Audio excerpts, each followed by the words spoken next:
Assalamualaikum warahmatullahi wabarakatuh. Waalaikumsalam warahmatullahi wabarakatuh. Alhamdulillah wassalatu wassalamu ala Rasulillah wa ala alihi wa ashabihi wa mawalah. Asyhadu an la ilaha illallah wahdahu la syarikalah wa asyhadu anna Muhammadan abduhu wa rasuluh wa safiyyuhu wa khaliluh addal amanah wa nasahal ummah wa jahada fi sabilihi haqqa jihadih. Oke, karena waktu kita tidak terlalu banyak, kita langsung saja terakhir sampai di ayat yang ke-9. Kita akan teruskan di ayat yang ke-10. Wasawa'un 'alaihim a'anzartahum am lam tunzirhum la yu'minun. Tapi untuk sekedar recap sebentar bahwa Allah Subhanahu wa taala menggambarkan di ayat ini tentang kepongahan orang-orang Quraisy yang meskipun mereka sudah faham sebenarnya tentang Al-Qur'anul Karim, tentang Rasulullah Shallallahu alaihi wasallam bahwa dia benar adalah nabi, tetapi mereka kebanyakan di antara mereka meskipun mereka sudah faham, mereka tetap tidak beriman. Itu ayat yang ketujuh. Kenapa mereka demikian? Karena semua sumber hidayah, baik yang ada di depan dia, di belakang dia, dan di atas dia, semuanya dia tidak gunakan untuk mengambil hidayahnya. Sehingga gambarannya di dalam Al-Quran, Inna ja'alna fi a'naqihim aghlalan, fahiya ilal adqani fahum mukmahun. Saya tambahin sedikit, kata Inna ja'alna fi a'naqihim aghlalan. Sesungguhnya kami menjadikan di leher mereka belenggu. Ada 3 pendapat di kalangan para mufassirin. Yang pertama, ini adalah perumpamaan saja. Jadi tidak benar-benar bahwa di leher orang-orang Quraisy itu ada belenggu, karena dia tidak bersifat hakiki, tapi hanya bersifat majazi saja. Makna yang pertama adalah bermakna penolakan mereka terhadap seluruh kebajikan yang diajarkan oleh Rasulullah SAW, oleh agama ini. Penolakan mereka itu seperti belenggu yang ada pada leher mereka, sehingga tidak bisa mengkonsumsi. Ya, mestinya semua ajaran agama itu, apalagi kalau dia memahaminya, menyadarinya, mestinya terus dikonsumsi. Tapi karena ada belenggu di lehernya, dia tidak bisa mengkonsumsinya lagi. Itu makna yang pertama. Kalau dimaknai dia hanyalah sekedar parabel saja, sebagai masal saja. Ya. Yang kedua, maknanya adalah bukan hanya untuk semua kebaikan, tapi maknanya penolakan mereka untuk infak fisabilillah. Jadi mereka tidak mau berinfak, seakan-akan ada belenggu di lehernya. Lihabsihim, jadi dia memang nggak mau, penolakan mereka atas infak di jalan Allah Subhanahu wa taala. Ini misalnya pendapat Al-Farra. Pendapat yang ketiga adalah penolakan mereka untuk beriman kepada Allah Subhanahu wa taala.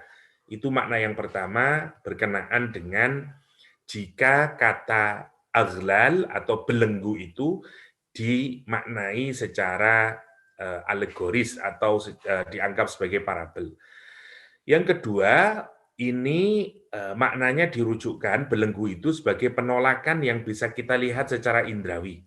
Ada kisah menarik, dulu Abu Jahal pernah bersumpah, kata dia, la in ra'an nabiyya sallallahu alaihi wasallam yusolli, kalau aku melihat lagi Muhammad sallallahu alaihi wasallam itu salat, maka aku akan injak lehernya, aku akan bunuh dia secara gampangnya ya. Faja'ahu wa huwa yusolli, dan ketika Nabi Muhammad sedang sholat di depan Ka'bah, Abu Jahal datang. Farafa'a hajaron, dan dia sambil ngambil batu, ngangkat batu, diangkat batunya, hendak untuk menimpakan batu itu ke kepala Rasulullah Shallallahu Alaihi Wasallam.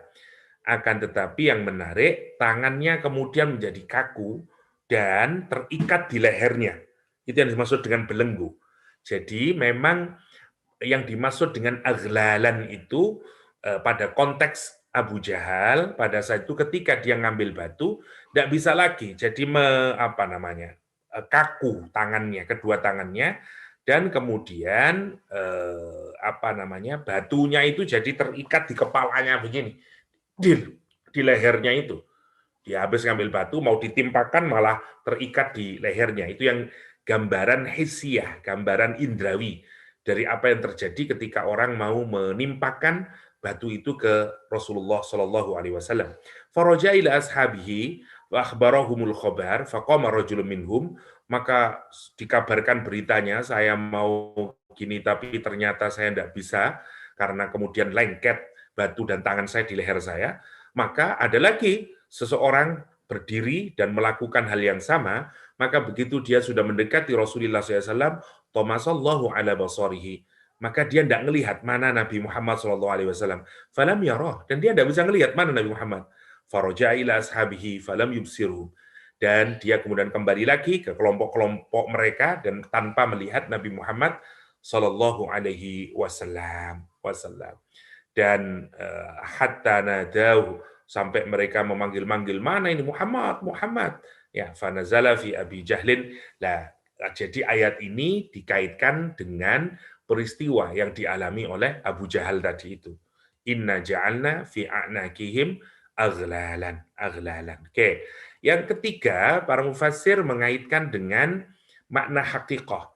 Jadi benar-benar nanti sayunziluhullahu ta'ala bihim finnar. Ketika nanti orang itu dimasukkan ke dalam neraka, benar-benar di lehernya akan ada belenggu.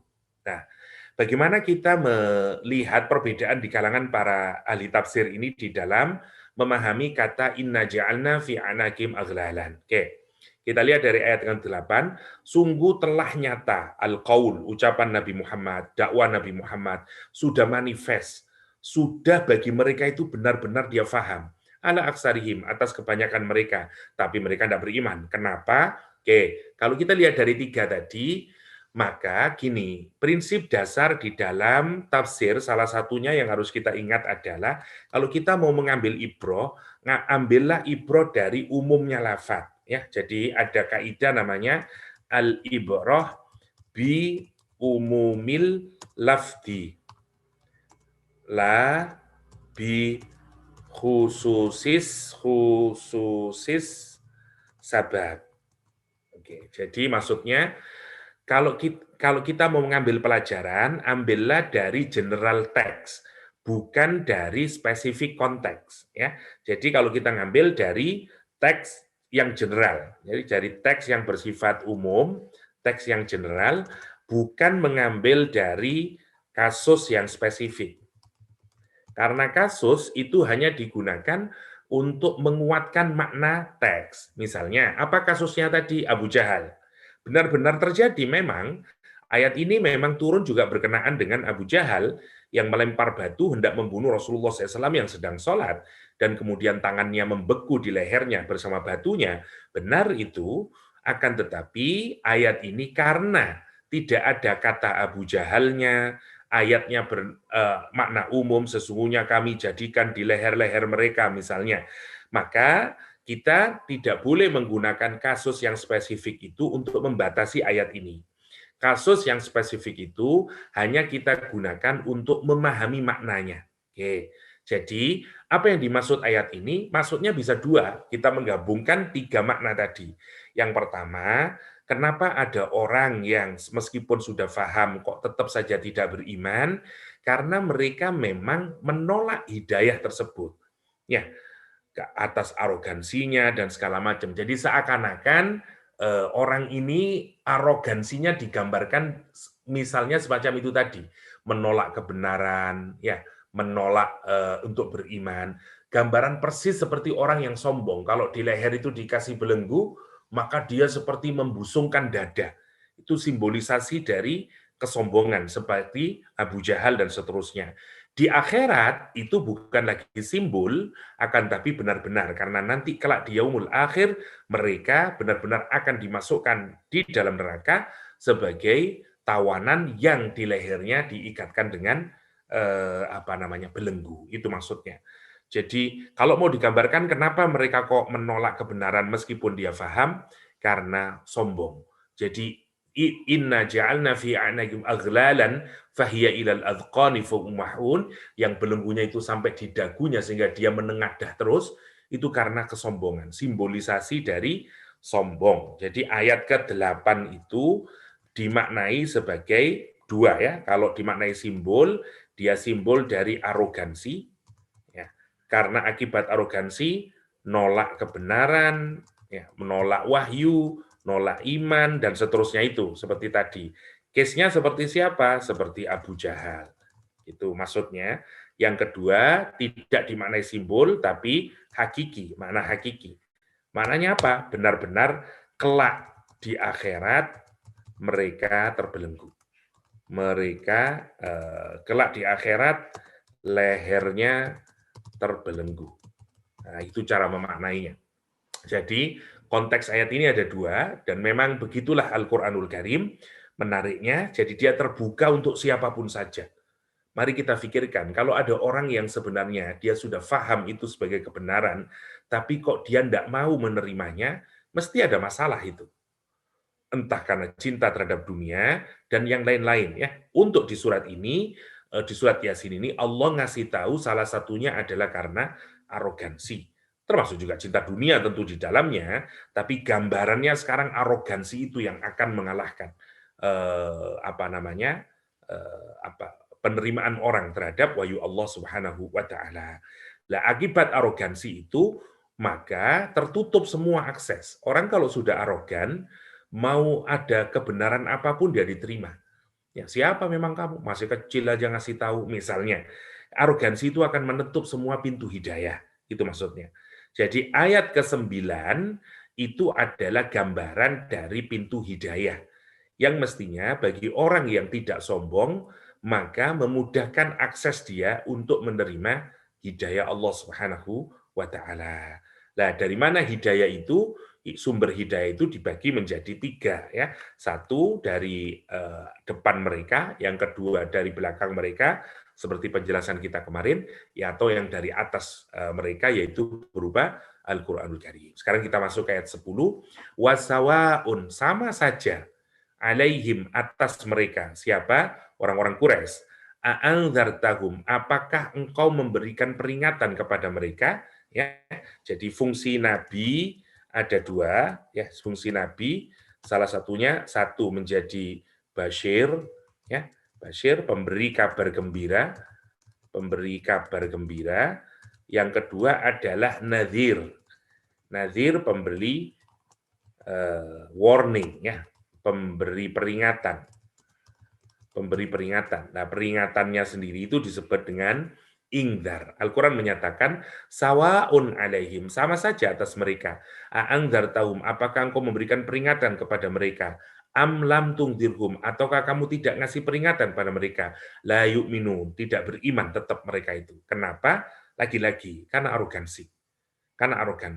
Jadi kalau kita lihat penyakitnya orang Quraisy itu, meskipun dia pinter karena itu dia paham sebenarnya dengan apa yang Al-Quran jelaskan, ya, pemberi peringatan, oke, karena sombong tadi ya, karena takabur. Takabur ini dimotivasi karena apa? Karena macam-macam tadi. Jadi kenapa bisa orang merasa takabur? Itu yang harus kita pikirkan. Kalau kita lihat orang Quraisy, kenapa mereka takabur? Satu, karena mereka lebih merasa lebih kaya, lebih punya harta. Ya, jadi dalam kaitan apa itu? Dalam kaitan dengan harta, dalam kaitan dengan usia, dalam kaitan dengan kekuatan, ya, politik kalau kita lihat sekarang, ya, manpower dan seterusnya. Nah, ini kalau disingkat sebenarnya ini semuanya adalah dunia.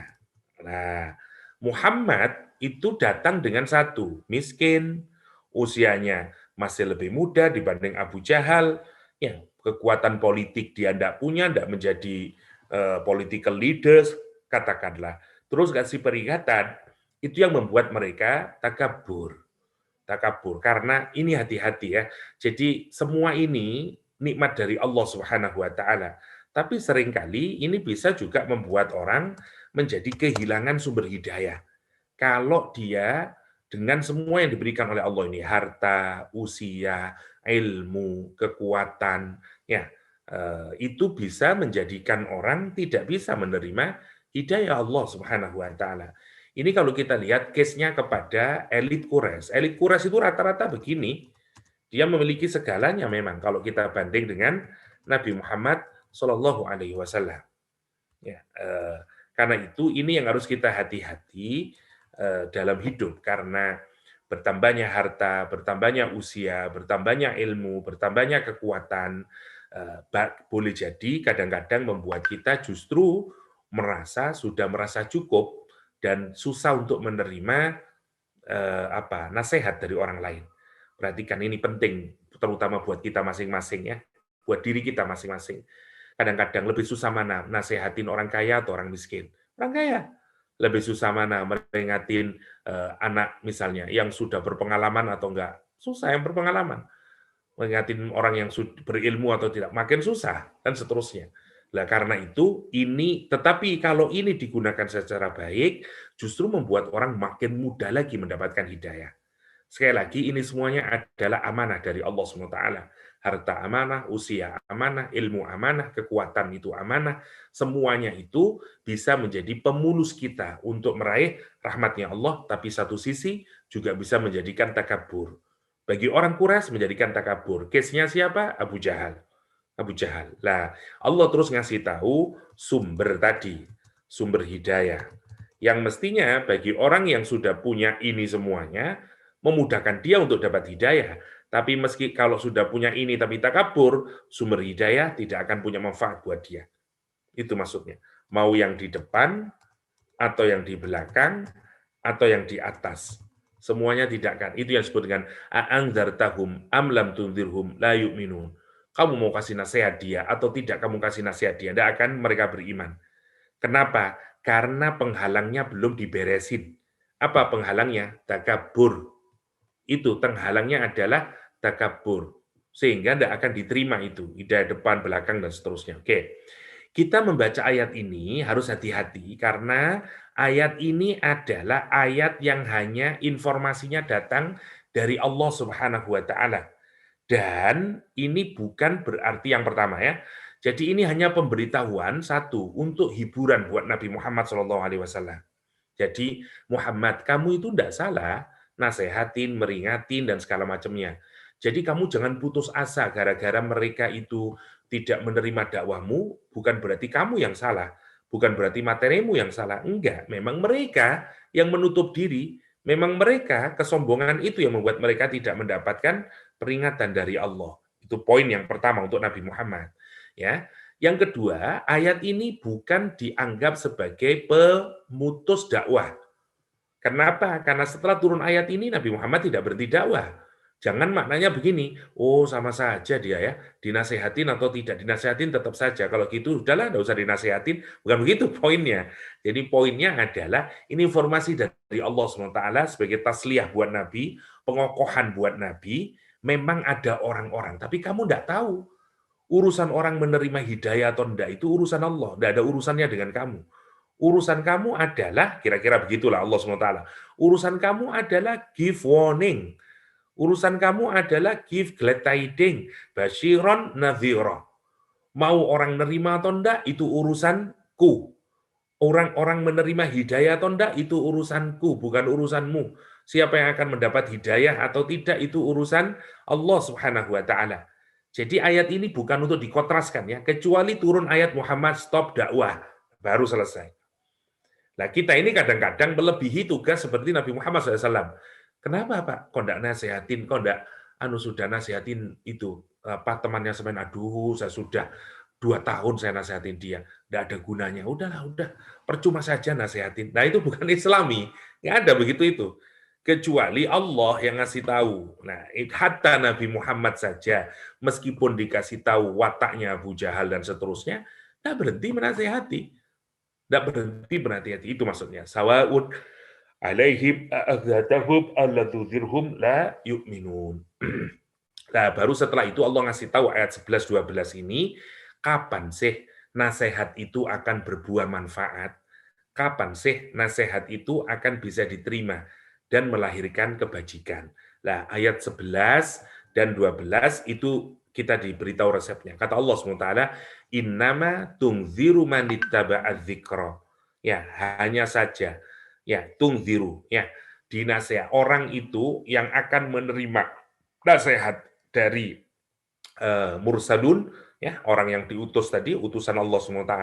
Siapa orang ittaba'adz dzikra yang mengikuti adzikr. Wa khasyar rahmana bil ghaib. Yang kedua, dia takut kepada Allah bil ghaib. Fabashirhu bimaghfiratin wa ajrin karim. Oke, sekarang kita mudahkan ya. Jadi siapa yang dapat inzar, yang mendapatkan peringatan, syaratnya adalah orang itu akan reseptif ya, menerima nasihat atau dakwahnya Nabi Muhammad, atau kita sebut saja dakwah ilallah ya. Itu syaratnya satu, orang bisa menerima ittaba'adz dzikra. Dia mengikuti adzikr ya. Ikut adzikr. Saya tulis literal dulu yang pertama. Yang kedua khasyar rahman bil ghaib ya. Dia khasyah. Khasyah. Saya tambahin bil ghaib. Bil ghaib. Orang yang dua ini kalau sudah ikut adzikr ya sama khasyah akan dapat dua. Dapatnya juga dua. Dapat konsekuensinya ya. Satu ya, dapat kata Al-Qur'anul Karim maghfiratin wa ajrin karim ya. Satu dapat maghfirah. Dua dapat ajrin karim. Ajrin karim. Oke, kita lihat dulu. Kalau yang tadi kenapa kok enggak dapat dakwah tapi enggak dapat apa-apa karena sombong. Kan begitu toh. Karena sombong dia enggak dapat apa-apa kecuali nanti ujungnya dapat aghlalan tadi. Jadi kalau mau di-compare-kan ya, sebentar. Oke, jadi kalau yang di awal dakwah tapi tidak menggunakan ini, tidak dapat ini ya. Jadi yang di awal tadi kan dakwah Nabi Muhammad, padahal mereka sudah paham ya, kata Al-Quran tadi sudah paham, tetapi mereka menolak. Kenapa? Karena takabur. Justru karena mereka takabur, dapatnya apa dia? Tidak dapat maghfiratan, tidak dapat ajrun karim, ya, dapatnya dia tadi aghlal, ya, dapat aghlalan, ya, dapat aghlal atau belenggu, kita sebut saja belenggu, dan nanti gambarannya di dalam Al-Quran sebagai mukmahun, orang yang tengada gini terus, tidak ngelihat kanan kiri, ya. Itu gambaran dari apa? Orang yang selfish, setelah takabur, egois gambarannya. Mukmahun itu gambaran dari orang yang selfish, mikir dirinya sendiri, egois. Itu gambarannya. Karena orang kalau tengada begini, dia hanya fokus pada dirinya sendiri. Itu orang ahli neraka begitu itu. Gambaran orang ahli neraka itu begitu itu. Ya, gambarannya. Gambaran dari orang yang tidak mau melihat lingkungan, maunya mikirin dirinya sendiri, itu gambarannya. Oke. Jadi kapan dakwah jadi efektif? Kalau kita mengikuti adzikr. Adzikr di sini Al-Qur'an. Menarik ya, ada banyak istilah yang dipakai untuk menyebut Al-Qur'anul Karim. Salah satunya adzikr. Adzikr itu maknanya dua, adzikr itu satu. Jadi zikr itu maknanya satu, to mention, menyebut. Yang kedua, to remember. Nah, yang ini adalah berfungsi untuk diri kita sendiri, ya, remember, mengingat, terus kemudian dianalisis, ditadaburi, menjadi kegiatan intelektual dan spiritual. Kita sering menyebut sebagai zikir. Ya, subhanallah, alhamdulillah. Tapi sebenarnya tidak cukup hanya dengan kalimat thayyibah. Zikir itu kalau kita baca Quran, itu juga zikir. Karena semua isinya Al-Quran itu semestinya harus kita ingat-ingat, kita pikir, kita analisa, begitu. Namanya remember. Jadi mengingat itu dengan yang pertama. Orang mengingat pertama kali dengan apa? Mempelajari tentu. Tidak bisa sesuatu itu diingat kalau kita belum mempelajarinya. Ya, karena itu dibutuhkan olah intelektual dulu. Setelah proses intelektual, maka mengingat itu adalah menjadi proses spiritual. Karena kemudian ingatan itu melahirkan air mata, ingatan itu melahirkan kecintaan, ingatan itu kerinduan, itu maunya. Karena itu zikir itu nanti akan punya taste secara spiritual. Ini misalnya ya, kalau kita misalnya paham makna kata katakanlah subhanallah atau alhamdulillah, Kita pelajari secara intelektual, apa itu alhamdulillah, apa itu subhanallah. Kemudian kita jadikan dia sebagai zikir kita. Ba'da sholat misalnya, subhanallah, subhanallah. Itu kita menggabungkan antara intelektual kita dengan spiritualitas kita. Nanti akan ada tesnya namanya iman. Nah, begitu maksudnya. Lah, buahnya iman itu bisa macam-macam. Bisa berupa khauf, perasaan takut sama Allah, muncul air mata, bisa punya peranyaan tenang, ya, al-waqar wa tuma'nina, hati menjadi tenang, ya rileks, tidak galau, rasanya syarhus sudur, lapang dada kita, itu maksudnya. Nah, dakwah itu akan menjadi efektif satu kalau orang mau mengikutinya. Mengikuti apa yang diajarkan oleh Rasulullah Shallallahu Alaihi Wasallam, apa yang diajarkan melalui Al-Quranul Karim, dia ikutin itu. Itu yang pertama ya. Yang kedua, kalau ini manfaat buat pribadi karena kita memahaminya secara intelektual, terus kita remember spiritually. Yang kedua, makna zikir itu to mention, menyebutkan, mendeklarasikan, mengungkapkan, namanya zikir. Itu kerja lesan. Nah, kalau kita ngomong dengan lesan, siapa yang yang akan mendapatkan manfaat selain dirinya sendiri juga orang lain karena orang lain akan mendengarkannya. Nah, itu namanya dakwah. Ya, maka zikir itu sebenarnya Quran itu dibaca agar orang lain juga mendengarkan, mengetahui, maksudnya mendakwahkan. Yang kedua, setelah kita paham, kita ingat-ingat dia. Sehingga dia menjadi kerja intelektual dan spiritual yang akan merubah diri kita. Ya, kenapa orang itu bisa efektif? Karena dia ikutin. Tidak bisa. Kalau kita cuma sekedar baca tapi kita tidak ikutin, tidak akan melahirkan kebaikan. Ya, innama tunziru man ittaba'a dzikra wa khasyar rahmah.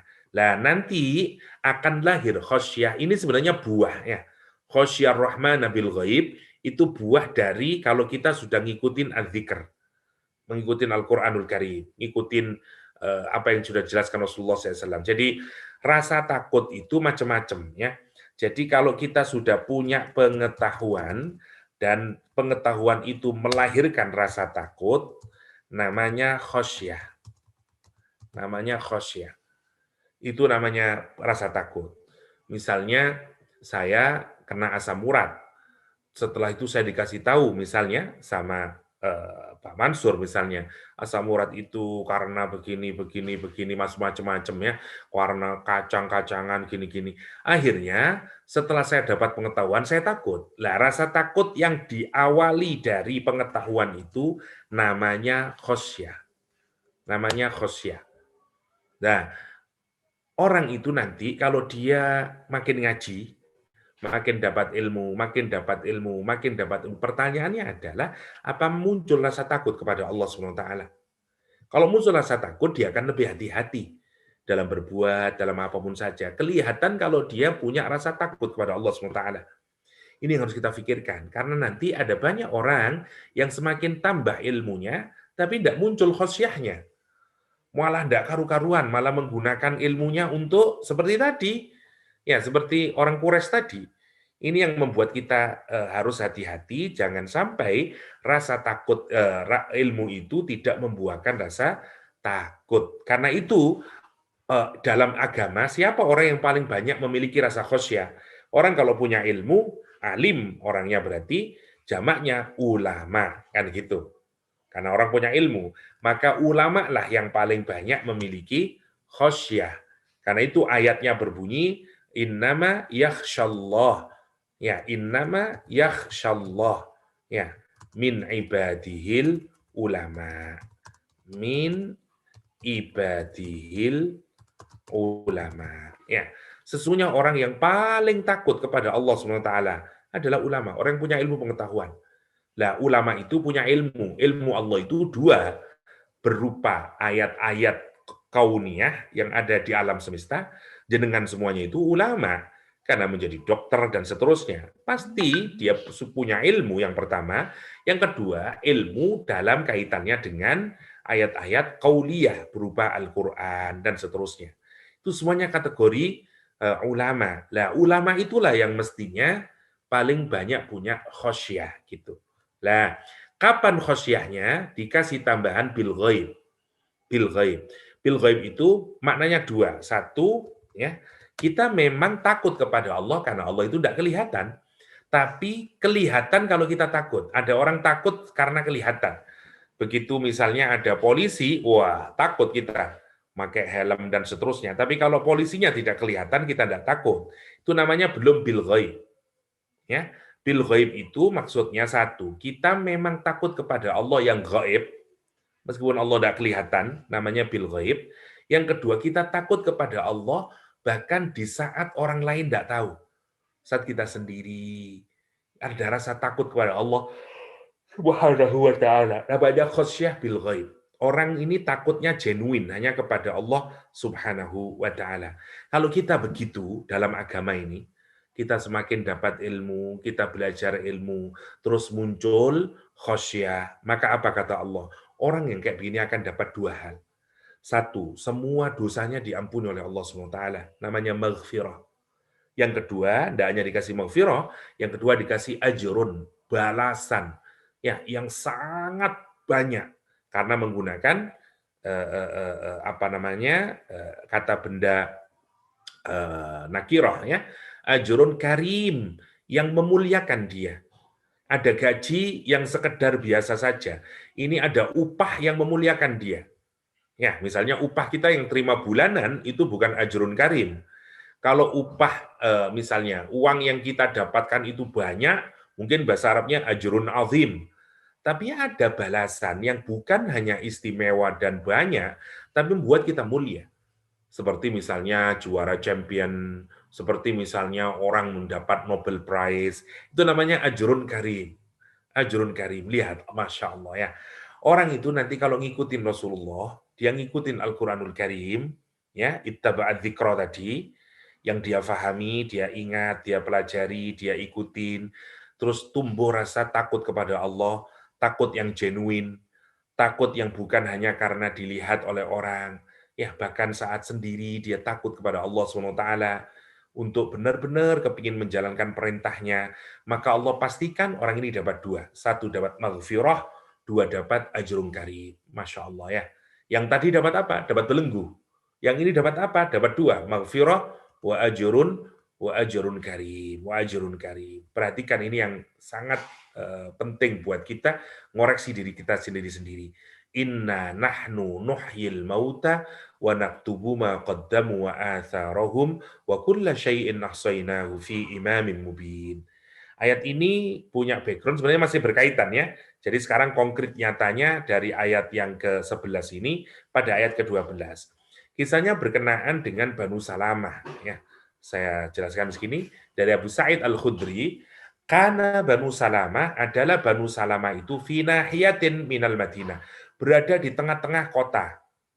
Padahal Masjid Nabawi, dari Masjid Nabawi itu agak jauh, dia berada di tengah-tengahnya. Fa'aradu ayyan takilu. Dan mereka berkeinginan untuk pindah ila qurbil masjid, mendekati Masjid Nabawi. Dia lapor ke Rasulullah SAW, oleh Rasul menyatakan jangan. Ya. Dan turun ayat ini, inna nahnu nuhyil mauta wa naktubu ma qaddamu wa atharahum. Sesungguhnya kami menghidupkan orang yang mati, ya, wa naktubu, dan menulis, ya, mencatat, ya, ma apa saja qaddamu yang mereka forward, yang mereka lakukan sekarang, ya, terus kemudian pahalanya itu dikirimkan untuk akhirat dia, wa atharahum. Dan sebenarnya makna dasarnya adalah bekas-bekas tapak kaki. Wa atharahum. Fada'ahum Rasulullah SAW, ketika turun ayat ini, Rasul kemudian memanggil Banu Salamah, ya, orang-orang dari warga suku Banu Salamah. Faqala, Rasulullah SAW pun menyatakan, innahu yuktab atharahum. Sesungguhnya Allah itu mencatat atharahum, bekas kaki kalian. Summa qara'ahum alaih, summa qara'a alaihim al-ayah. Nabi kemudian membacakan ayat tersebut. Ya, fataraku, dan mereka kemudian tidak jadi pindah. Tidak jadi pindah. Oke.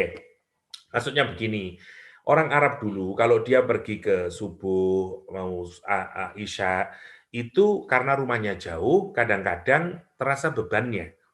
Sehingga mereka mau pindah. Ini bukan mau jamaah ke masjid, malah biar makin sregep ke masjid. Kalau kita ini menarik ya, orang yang dekat masjid malah justru tidak ke masjid, masya Allah. Ini menarik. Ini orang dari jauh kepingin dekat ke masjid. Tapi oleh turun ayat ini, kenapa? Karena Allah mencatat setiap bekas kaki dari semenjak keluar rumah sampai ke masjid. Artinya, kalau kamu bisa bersabar, ya untuk tetap meskipun rumahnya jauh pergi ke masjid, pahalanya jauh lebih banyak. Jadi pahala itu nanti yang dikirim, yang dinilai oleh Allah ada dua, namanya ma qaddamu sama athar. Ya. Kita lihat dulu ya perbedaan di kalangan para mufassir, apa yang disebut dengan athar. Ya. Yang pertama, khutahum bi arjulihim. Ya. Bekas tapak kakinya itu, langkah-langkah kaki. Ya, kalau sekarang mungkin ya putaran mobil, ban mobil atau putaran ban sepeda motor misalnya. Itu yang dinilai oleh Allah Subhanahu wa taala ya. Yang kedua ada juga yang menafsiri annaha al-khuta ilal jumu'ah. Yang dimaksud adalah langkah kaki menuju sholat Jum'ah. Ya, lebih spesifik, yang pertama seluruhnya. Watsalis ma'atharu min sunnatin hasanatin au sayyiatin ya'malu biha ba'dahum. Yang ketiga, maknanya athar, makna yang luas. Dan ini sebenarnya makna dasarnya sebenarnya ya. Athar maknanya adalah apa saja tradisi, baik atau buruk, yang diamalkan oleh orang setelah kamu. Contoh misalnya,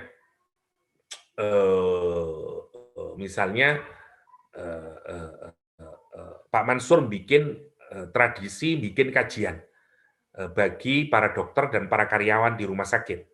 Dulu enggak pernah ada kajian, misalnya. Terus Pak Mansur bikin, dan ternyata nanti, nun sewu setelah Pak Mansur meninggalkan dunia ini, ternyata kajian ini masih terus ada. Orang terinspirasi dulu, zamannya Pak Mansur ada kajian nih. Sayang kalau kita enggak bikin kajian, ayo bikin kajian terus, ayo. Terus diamalkan, sampai nanti yaumul qiyamah. Setiap kajian yang ada di RSI, maka Pak Mansur akan mendapatkan pahalanya. Namanya athar. Namanya athar. Itu yang disebut dengan sunnah. Sunnah itu tradisi. Sunnatan hasanatan, tradisi yang baik, atau sayyi'ah, atau tradisi yang buruk. Nah, itu makna dari kata atharohum. Jadi sekali lagi, meskipun konteksnya, sekali lagi kita belajar konteks dan teks lagi-lagi ya. Jadi kalau konteksnya adalah siapa? Kakinya Banu Salamah. Ya, jadi Allah menjelaskan, amaliyah kita itu kalimatnya menggunakan kata qaddamu ya. Jadi gini, kalau kita ini beramal, kita melakukan amal sekarang nih. Amal kita itu kemudian sebenarnya kita kirimkan. Qaddamu itu dikedepankan. Jadi kalau dalam bahasa Inggris kita sebut dengan di forward. Kalau kita kirim email, setelah kita kerjakan, terus kita forward, send forward. Nah, kita kirim ke depan sebenarnya. Lah bahasa Arabnya send forward itu qaddamu. Nah, gitu maksudnya. Qaddamu. Jadi setiap kita beramal, mestinya kita ini harus sadar bahwa amal saya ini memang saya send forward. Kemana? Ke akhirat, itu maksudnya. Ke akhirat. Itu semuanya dihitung oleh Allah SWT itu, send forward. Nah, orang sekarang ini menarik kalau kita pikirkan, banyak orang beramal, tapi dia tidak punya kesadaran qaddamu. Buktinya apa? Buktinya misalnya ini, sodakoh sekarang. Terus ditunggu balasannya apa? Di dunia. Itu artinya dia tidak send forward ke akhirat. Bahkan komplain nanti ke Allah. Ya Allah, saya sudah sodakoh ini. Kenapa kok penyakit saya belum sembuh? Ya Allah, saya ini sudah sodakoh ini. Kenapa kok bisnis saya masih tidak lancar?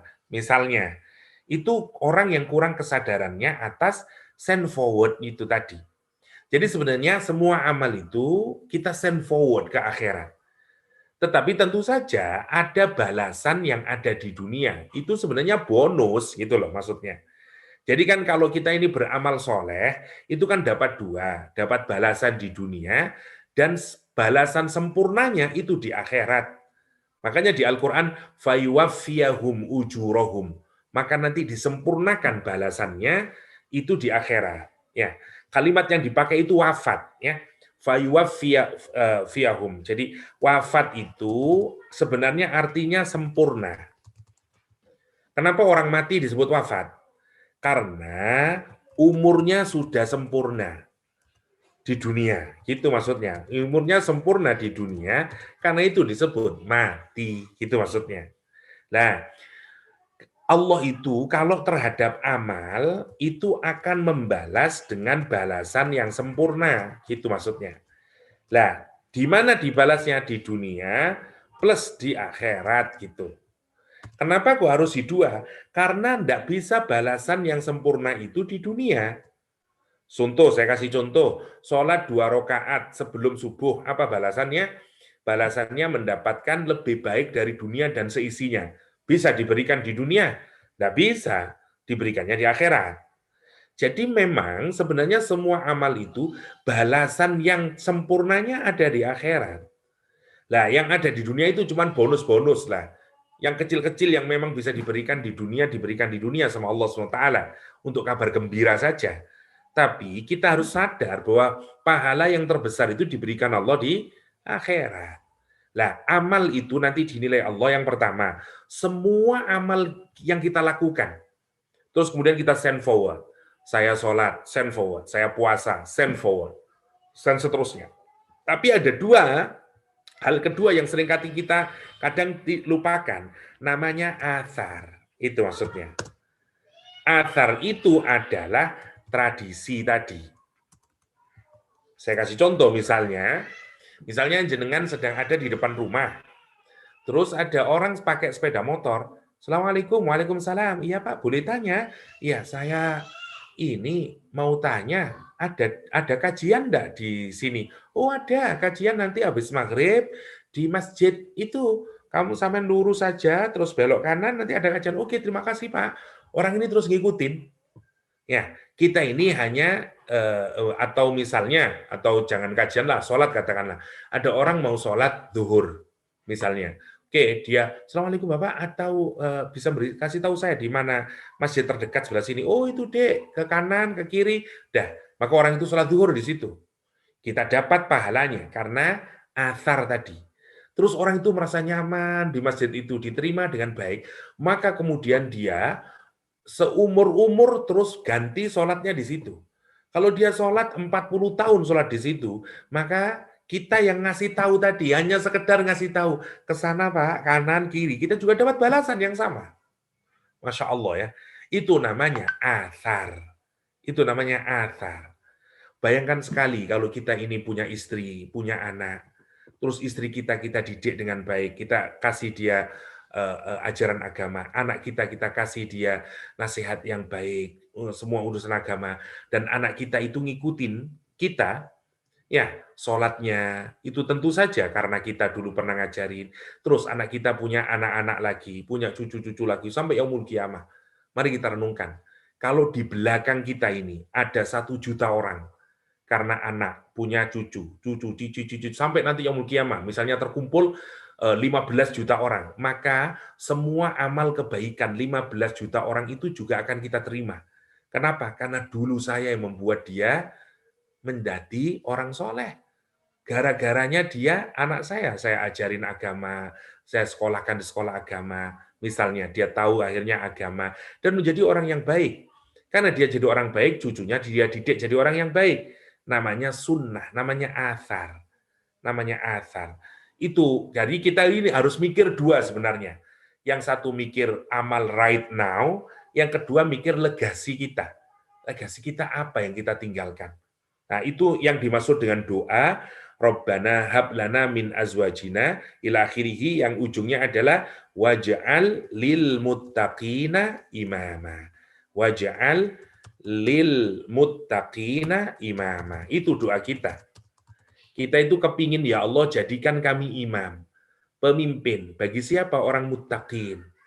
Maksudnya apa? Dalam konteks keluarga, saya yang memimpin orang-orang muttaqin itu. Karena dulu anak saya jadi takwa gara-gara saya. Ada usaha di dalamnya saya. Saya ngabisin uang untuk memastikan dia punya guru agama yang baik, sekolah di tempat yang baik. Saya sabar merawat dia, mendidik dia, ibunya juga begitu. Lah itu namanya kita yang memimpin dia. Kita itu imam terhadap ketakwaan anak, cucu, cicit kita. Karena itu kita minta sama Allah, ya Allah jadikan aku imam. dari anak keturunanku yang muttaqin. Yang nanti kalau mereka ditanya, kenapa kamu jadi muttaqin? Itu karena bapak saya dulu. Itu maksudnya. Lah, bayangkan ya. Jadi kalau nanti kita ini dapat dua itu, ini yang disebut dengan balasan dari amal soleh yang sekarang kita forward. Yang kedua, wa atharohum. Wa kulla syai'in, kata Allah. Dan itu sudah naktubu, ditulis semuanya oleh Allah. Amal baik yang kalian kerjakan, wa atharohum, dan bekas-bekasnya itu, ya, atau apa namanya, atharohum, ya, atharnya. Yang kedua, labet, kata orang Jawa, ya. Wa kulla syai'in, dan segala sesuatu, masing-masing itu, ahsoinahu, kami catat, kami hitung. Jadi ahso itu dari kata hisor, artinya kerikil. Orang kalau menghitung secara rigid, karena menggunakan kerikil, 1, 2, tidak hanya menggunakan abstrak pakai otak. Berapa? 3 tambah 7, itu bisa keliru. Tapi ini pakai kerikil, namanya ahsoinahu, untuk memastikan segala sesuatu yang kita lakukan nanti fi imamin mubin, akan di right, akan dibawa di depan kita, in front of us. Nanti semuanya ada di depan kita, nyata, clear. Ini amal yang kalian lakukan, ini athar yang kalian lakukan. Masya Allah ya, Masya Allah. Lah, itulah yang menjadi penyebab kita mendapatkan maghfirah dan ajrun karim. Kenapa? Karena kita melakukan ini, ma qaddamu wa atharohu. Oke, sekarang kita lihat, karena kita sudah sampai di ayat yang ke-12, untuk melihat gambaran dari screen kita. Sebentar. Jadi kalau kita melihat gambarannya dari ayat 1 sampai 11 ini adalah, kalau kita sederhanakan, jadi kita mulai dari, jadi ini ya, Quran temanya dengan Al-Ghafilun, ya, Quran dengan orang-orang yang lalai. Yang pertama kita diingatkan bahwa kita Nabi Muhammad dulu ya. Nabi Muhammad itu laminal mursalin. Dia salah seorang dari rasul-rasul. Jadi bukan unik dalam pengertian bahwa Allah memang selalu mengutus nabi untuk membimbing kita sejak dari Nabi Adam sampai Nabi Muhammad SAW. Karena itu pesannya sama saja, pesan tauhid. Dan Nabi Muhammad itu ala siratim mustaqim, benar, berada di atas jalan yang lurus, tidak ada yang salah dari dakwahnya, materinya perfect, dan seterusnya. Itu Nabi Muhammad Shallallahu Alaihi Wasallam. Ya, tentang Al-Quran, Al-Quran juga menjelaskan bahwa Al-Quran itu tanzil, ya, diturunkan dari Allah SWT. Siapa yang menurunkan? Al-Aziz Ar-Rahim, ya, yaitu yang maha perkasa dan yang maha penyayang, dari atas langit ketujuh sana yang bernama Lauhil Mahfud. Dan karakternya adalah Al-Hakim, karakter Quran itu.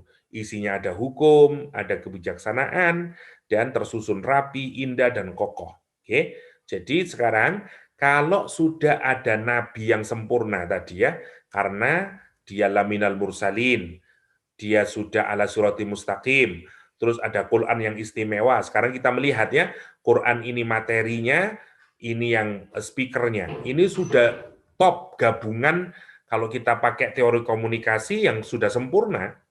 Nabi itu Rasul, terus perilakunya Masya Allah, ala sirati mustaqim, materi yang diajarkan Al-Quran. Karena itu impact-nya adalah laqad haqqal qaul, manifest benar dakwahnya Nabi.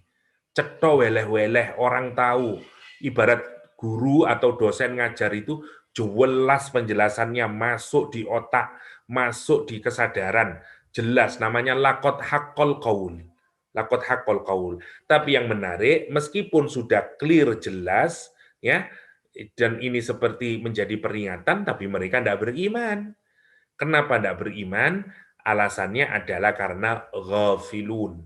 Karena mereka lalai. Karena mereka menganggap itu tidak penting. Karena yang penting ada sesuatu yang lain, yang padahal mestinya itu yang tidak penting, tapi mereka anggap penting. Ya, yaitu urusan dunia tadi, takabur dan seterusnya. Karena itu hadiahnya apa? Allah ngasih mereka belenggu. Ya, karena dia tidak menerima tadi, ada sekat di dinding, dan akibatnya mereka tidak bisa mendapatkan hidayah Allah. Meskipun hidayah itu terbentang di atas dia, di belakang dia, di depan dia, itu maksudnya. Sementara terhadap orang yang menerima dakwahnya Rasulullah Shallallahu Alaihi Wasallam, ya tadi setelah di Al-Quran, maka kemudian dia menerima inzar, yang di sini menolak inzar, menolak peringatan karena ghafilun dan takabur. Yang di sini dia menerima inzar, menerima peringatan. Siapa dia menerima peringatan? Dia ikutin, ya apa ajaran Nabi Muhammad, muncul rasa khosyah, akhirnya dia dapat dua yang diberikan oleh Allah, satu maghfirah, dua ajrun karim. Karena Allah tidak pernah menyia-nyiakan amal yang sudah dilakukan, baik yang berupa maqaddamu atau yang berupa asar, yang berupa asar. Kira-kira itu untuk sementara, ngapunten ternyata mboten selesai. Saya mengira bahwa kita bisa menyelesaikan satu topik lagi, tetapi ternyata kayaknya waktunya mboten cekap karena saya juga nanti 4.30 sampun wonten kajian malih, biar tidak terlalu monoton, masih ada mungkin bisa 10 menit atau berapalah. Barangkali ada yang mau dipertanyakan atau didiskusikan seputar ayat 1 sampai 12. Target saya sebenarnya tadi kita menyelesaikan sampai kisahnya Habib An-Najjar, minimal sebenarnya di ayat yang ke-19, tapi mboten saged, mboten napa-napa lah, nanti insya Allah akan di pertemuan mendatang bisa kita tambahin. Sebagai saya persilakan kalau ada yang mau didiskusikan. Baik, terima kasih Ustadz. Barangkali bisa di screen-nya bisa di. Ya, baik. Terima kasih, barangkali luar biasa penyampaian dari Ustadz. Semakin gamblang bagi kami untuk mentadaburi surat Yasin ini. Barangkali ada pertanyaan dari Bapak-bapak, Ibu-ibu dari apa yang disampaikan oleh Ustadz Yahya ini tadi. Masih ada waktu? Saya, Dok. Monggo, silakan Pak Mukti. Assalamualaikum, Dr. Yahya. Waalaikumsalam, nggih. Sehat, nggih? Alhamdulillah, Bapak. Begini, Ustaz, saya ingin tanya satu hal. Tadi meskipun hidayah itu di depan, di samping, di atas, di kiri, dan kanan, kalau sombong itu tidak bisa masuk. Yes. Ya, nah, kira-kira, Ustaz, yang membuat orang bisa sombong atau yang lainnya itu apa? Itu yang kuncinya apa? Assalamualaikum. Seperti yang tadi saya kasih dalam tanda kurung itu, sebenarnya hakikatnya itu manusia sebenarnya memang susah untuk sombong hakikatnya, karena kita ini lemah sebenarnya. Dan kita membutuhkan orang lain, yang mestinya kalau orang berpikir dari situ saja, mestinya orang enggan berbuat sombong. Tetapi menarik, sebagaimana Al-Quran menyatakan, kamu itu diciptakan dari setetes air hina, tapi tiba-tiba bisa menjadi wahuwa khosimum mubin, nanti di surat Yasin. Ya, menjadi musuh Allah yang sangat nyata, atau di tempat lain menjadi aladul khisom. Ya, musuh yang sangat bandel sekali, kata Al-Quranul Karim. Itu menarik kalau kita pikirkan. Kenapa? Karena kita mendapatkan nikmat dari Allah. Yang kemudian kita sangka, nikmat itu milik kita. Itu masalahnya. Sebenarnya kalau kita mau mengaca kepada diri kita, pertama-tama, itu kita sadari kita ini lemah. Karena kita butuh bantuan banyak sekali. Tapi yang menarik, ketika orang itu mendapatkan sesuatu yang itu merupakan anugerah dari Allah, dia lupa.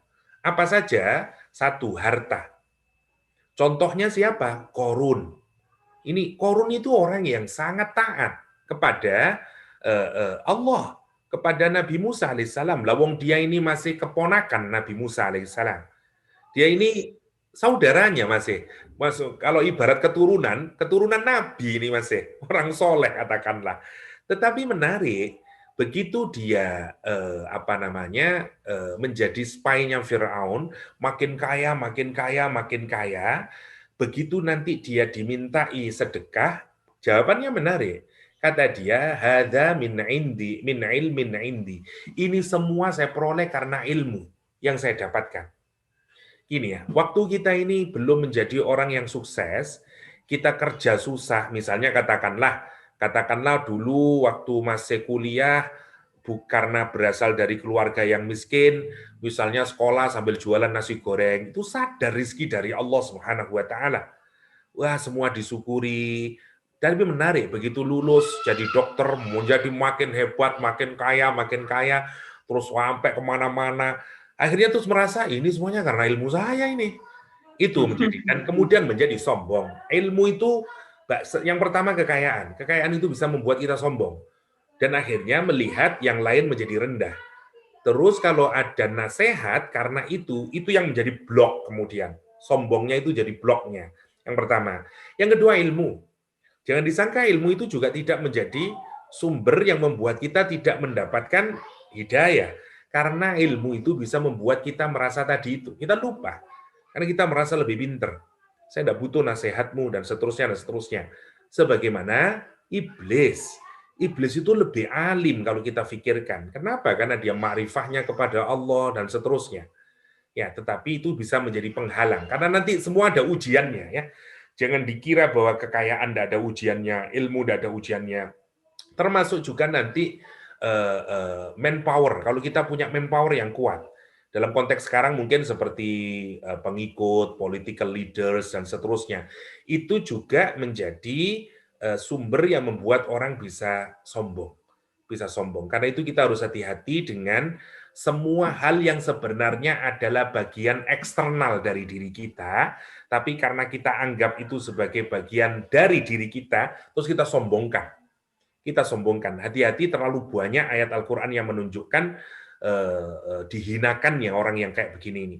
Orang ilmu misalnya dalam Al-Quran ada yang disebut sebagai anjing, lagi-lagi karena sombong.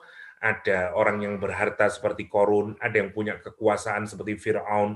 Itu gambaran-gambaran yang mestinya mengingatkan kita agar jangan sampai semua yang kita peroleh, baik bisa jadi berupa kekuasaan, ilmu, harta, dan seterusnya, itu kecantikan, ketampanan, kekuatan fisik, itu juga menghalangi kita untuk mendapatkan rahmatnya Allah Subhanahu wa taala.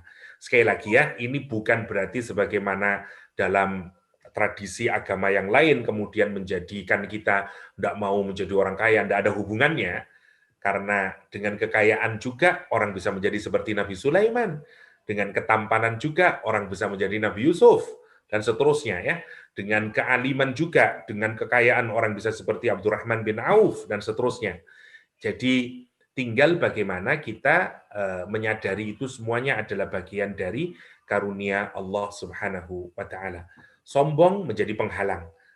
Jadi kalau di surat Yasin nanti ada dua, kesombongan makin jelas nanti kalau kita perhatikan di ujung, di akhir surat Yasin, nanti kita akan melihat bagaimana orang yang sombong itu terhalang dari rahmatnya Allah SWT. Kalau di sini kan tekanannya masih ke ghafilun tadi, meskipun Allah menjelaskan juga orang sombong, tapi di awal-awal kenapa? Karena mereka sudah terlalu lama tidak mendapatkan hidayah sehingga lalai dengan urusan spiritual karena dianggap tidak terlalu penting. Yang dijelaskan sebagai wahum sama abauhum ghafilun, mereka ghaflah. Kira-kira ngoten, Bapak? Matur nuwun. Nggih, Matur nuwun. nggih. Barakallah. Jadi semua yang ada di sekitar kita itu juga sebagai ujian ya Ustadz ya. Leres. Oh. Yang punya banyak istrinya juga bisa sombong. Masya Allah kalau kita pikirkan itu. Iya. Jadi sebenarnya tidak ada yang kemudian bisa kita sombongkan karena hakikat diri kita ya amal ibadah kita. Dan juga harus diperhatikan, ibadah yang kita lakukan juga bisa menjadi kesombongan. Gini maksudnya, jadi setan atau iblis itu tidak pernah berhenti untuk menggelincirkan kita. Sebelum orang ahli ibadah, kita dihalangi agar kita tidak mau ibadah. Kalau kita sudah rajin ibadah, digelincirkan lagi agar ibadah kita tidak punya nilai. Dengan cara kita merasa yang paling terbaik, ujub, sum'ah, dan seterusnya itu. Takjub terhadap diri, dan seterusnya. Karena itu tadi kenapa sih tekanannya ada bil ghaib? Karena itu. Karena bil ghaib itu mengindikasikan orang ikhlas. Karena dia takut kepada Allah, bukan karena faktor ada orang, dan seterusnya itu. Jadi kenapa kok harus ditambahi bil ghaib? Ya, sebenarnya kan kita tahu namanya Allah ya juga mesti ghaib lah. Kenapa kok harus ditambahi man khosyar rahmana bil ghaib? Karena maknanya itu, satu, orang yang takut kepada Allah yang memang Allah itu adalah zat yang ghaib. Yang kedua, memang dia takut kepada Allah saat dia sendiri.